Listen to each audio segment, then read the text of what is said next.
Okay, so we're on our third example problem of finding the number of real and imaginary zeros, which we're also going to incorporate the factored form of the polynomial as well as our solutions or our total amount of zeros that we have. Okay, so first thing, we always factor out a GCF. Okay, so the first step, we look at our nifty factoring chart, is to factor out our GCF. Okay, so okay, which I saw that right here, if you didn't see it, GCF first. Okay, so let's see. Is anything in common between x to the fourth and 16? Okay, I'm not really seeing any numbers or variables that are in both terms. So this one does not have a GCF, which I know stinks because we love our GCF. Okay, but there is not a GCF. Okay, now I bet you're like, holy hot dog, Miss Long. I see two terms, which means I can do like I did up here and just go ahead and set it equal to 0 and solve. No, that is when the demon cats get you. No, you can only do this if you have a quadratic binomial. Okay, so it has to be a quadratic, which means the highest exponent is 2, and you have to have two terms. That's the only time you can go ahead and set it equal to 0. Okay, otherwise we have to do something else. So that one does not work. Okay, but I have two terms and I'm subtracting. So let's reference our nifty chart. Okay, so we have two terms, so I'm going to look over here, okay, which we have three options. Difference of squares, difference of cubes, and sum of cubes. Well, I'm subtracting, so I'm going to be looking for a difference, which, if you guys can't see this, it's x to the fourth minus 16. I know it's kind of hard to see, but that is x to the fourth minus 16. Okay, and I'm also going to block this off so we don't confuse it. Okay, so x to the fourth minus 16. So first of all, we have a difference. So I know it's not going to be the sum of two cubes. Okay, and we have to see if it's a difference of squares, which means I can square root each of these, or if it's a difference of cubes, which means we can cube root each of them. So let's see. Difference of squares, let's see if that works. Okay, can I square root x to the fourth? Okay, so remember when we square root variables with exponents, we divide by the index, with the square root secretly as a 2 in the index. So 4 can be divided by 2, so that works. Awesome. Alright, and then my 16 can be square rooted, which remember we ignore the negative when we find the square root. So we can square root of 16. So it's looking like difference of squares is going to work, okay? So now I'm going to see if I can cube root each of these numbers. Okay, so cube root, there's a 3 in the index, okay, which I cannot divide 4 by 3 successfully and get a whole number. Okay, so that is not going to work. And I cannot cube root 16. There's not 3 of the same number that multiplies to be 16. 2 times 2 is 4, times 2 is 8, so that doesn't work.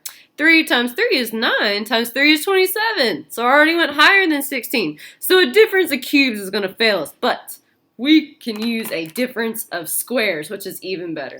I'm super excited. So what we're going to use on this one is a difference of squares. Difference of squares. Alright, so let's get started. So for a difference of squares, this is our formula. A squared minus c squared equals a plus c times a minus c. Okay, so after we square root each of these terms, we just add what we get and subtract what we get. Okay, so my a is going to be the square root of x to the fourth.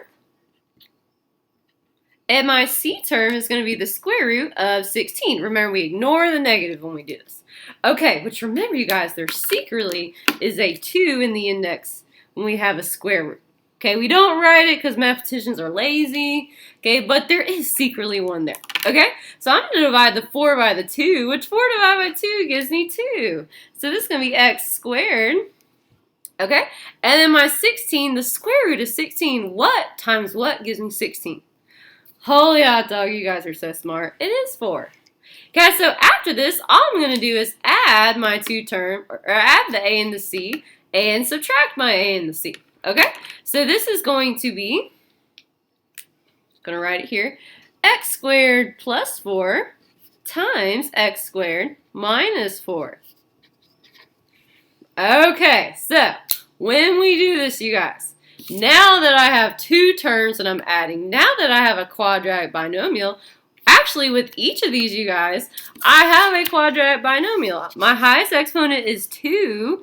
Okay, and so that's a quadratic, and I have two terms, which is a binomial. So if you want to find the zeros, all you have to do is take each of these and set them equal to 0.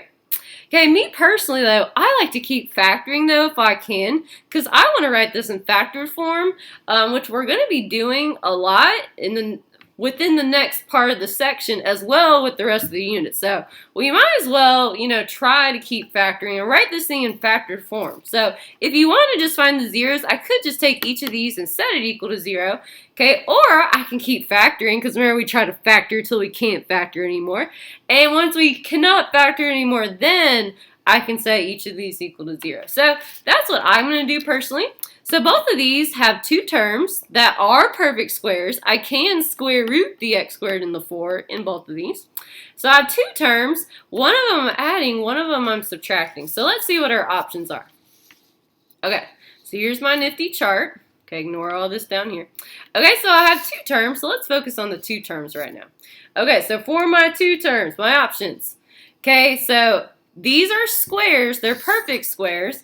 I can't cube root these. I can't cube root a 2 because the 2 will not divide by the index of a 3. Cube roots have an index of a 3. And there's not a cube root of 4. So I know cube roots or perfect cubes are out of the running. So the only squares I have, you guys, is a difference of squares. Remember, there's no such thing as a sum of squares. Does not exist, never will exist. Okay, if you try to do a sum of squares, first of all, I don't know which formula you're going to use because I don't have one. But secondly, you're not going to get the right answer. So don't even try it. And also the demon cats will be coming for you. So I don't know why you would even try it from the first place. But anyway, so I cannot use any factoring technique on this one. There's not a sum of squares. But this one is a difference of squares. So I'm going to do a difference of squares on this one. Okay? Okay, and since I can't do anything to this, I'm just going to leave it alone, and I will be writing it in my final factored form. Okay, so my final factored form, I'm going to write that over here. So my factored form, since I cannot factor this one anymore, okay, it's just going to be over here waiting to join the factors of my other term. Okay, which when I factor the other term, I'm going to have two parentheses just because I know how it's going to end up. Okay, and I'm just going to go ahead and set that up so we'll be ready to go. And that says equal to 0. I kind of ran out of space, so sorry guys. Okay, so this one I'm going to put on hold. I'm not going to do anything to it yet, so this one we're just going to stop. But this one we're going to keep factoring with a difference of squares again. So this one, I'm going to use a difference of squares again. Yay, exciting. Alright, we know the drill for a difference of squares. We square root the first term and the last term. So my A term, I'm going to square root my x squared. And my C term, I'm going to square root the 4. Remember, we do not include the negative when we do a difference of squares. Alright, the square root of x squared. Okay, remember there's secretly a 2 in my index. And 2 divided by 2 is 1. So this is going to be x to the first or just x. Alright, and the square root of 4, what times what gives me 4? Well, that is a 2. Okay, and if we look up here, we add our A and our C, and we subtract our A and our C, which I'm going to write that over here, you guys. So it's going to be x plus 2 in one parenthesis, and x minus 2 in my other parenthesis. Guys, so this is factored form. This is my form when I cannot factor anymore. I can't do anything else, so this is factored form. Okay, and after we have factored form, we set each factor equal to 0 to find our zeros. So let's get going. I got several things to do. Okay, so I'm going to set x squared plus 4 equal to 0. I'm going to set x plus 2 equal to 0 and x minus 2 equal to 0. Which I apologize, you guys. I am running out of space, which I usually don't like to work kind of all over the place. But usually if you do this, you guys just kind of follow my work kind of, in a vertical way. But basically we went from here to here, and then here to here, and now here to here. Okay, which I don't like being all crazy with my work, but it is what it is, right? Okay, so my first one, I'm going to set my x squared plus 4 equal to 0. I'm going to solve that one first, and then I'm going to set x plus 2 equal to 0, and then x minus 2 equal to 0. To find the zeros, you set each factor equal to 0, which that's each part in my parenthesis. Okay, alright, so for this first one, you guys, first of all, I'm going to subtract my 4 on both sides, because that's the opposite of positive 4. 4 minus 4 cancels out and turns to 0. Okay, so I'm left with x squared equals negative 4. To undo a square, we square root that thing on both sides. Okay, which the square root will cancel out the squared, so I'm left with x. Alright guys, don't forget when we square root both sides, a plus or minus will pop up. Don't forget about that. The demon cats will get you if you do. Okay, to save the negative, remember we can't have a negative under the square root, you guys. So, to prevent that from happening, an I is going to pop out. Then I'm left with the square root of 4. Okay, which the square root of 4 is 2. So this will be x equals plus or minus 2i. Okay, which remember, you guys, this counts as 2 because one of them's a positive 2i. And then the other one's a negative 2i, if you can see the negative. Okay, so that's like x equals 2i and x equals negative 2i. Alright, so we got 2 of our zeros right here. Alright, let's solve for these up here. So my next one, I'm going to bring negative 2 to the other side, or I'm sorry, positive 2 to the other side, which the opposite of positive 2 is negative 2. So I'm going to subtract. Okay, which 2 minus 2 gives me 0, cancels out, and 0 minus 2 gives me negative 2. So one of my zeros is x equals negative 2. I'm going to bring it down. Okay, so that's another one. Alright, then my last one, you guys, I need to solve for this. So I'm going to bring negative 2 to the other side, which how I do that, I'm going to add my 2 on both sides. Plus 2. Okay, which negative 2 plus 2 cancels out and turns to 0. And 0 plus 2 is positive 2. So my last 0 is positive 2. Alright guys, which this is telling me I have 2 real zeros and 2 imaginary zeros. Okay, I have 2 with a 9, 2 without a 9. So I got x equals negative 2, x equals 2, and x equals plus or minus 2. Guys, so this is my factored form up here. If I ever ask you for factored form, this is what I'm looking for up here. Okay, and if I ever ask you for the zeros, this is what I'm looking for up here. Okay, so now that I kind of made this roundabout motion, which I apologize, I usually don't like to do that. Okay, how many real zeros I have? Well, the ones without eyes are these 2. So I have 2 real, and then the ones with eyes, I also have 2, and 2 imaginary. So there's a total of 4 zeros.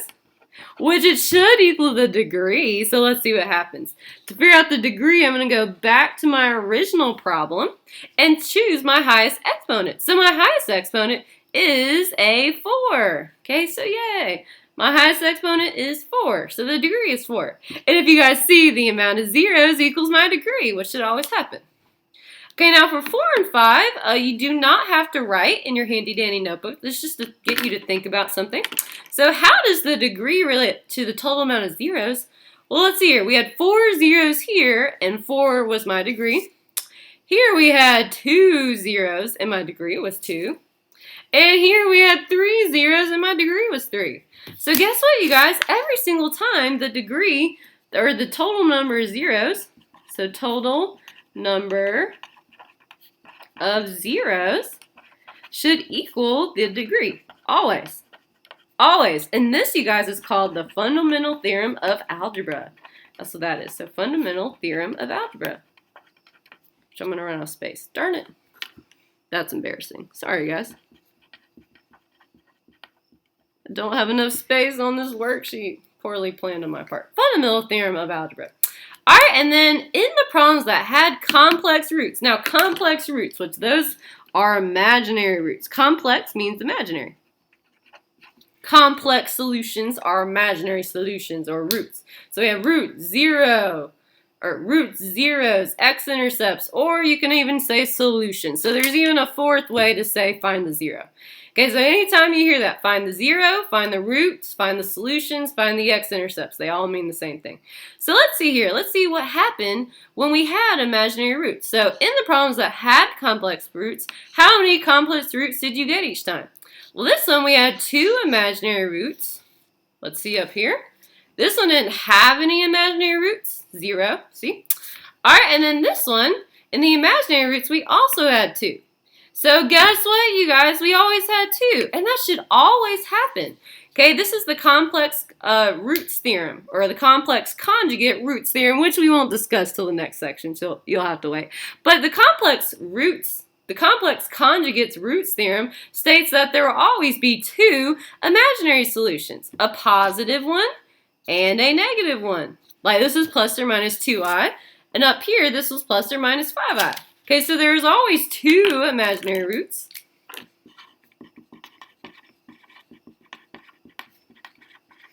Okay, there was one positive root and one negative root. Sorry, I'm being lazy and abbreviating. So one positive root, one negative root, and this, you guys, is called the complex conjugate theorem,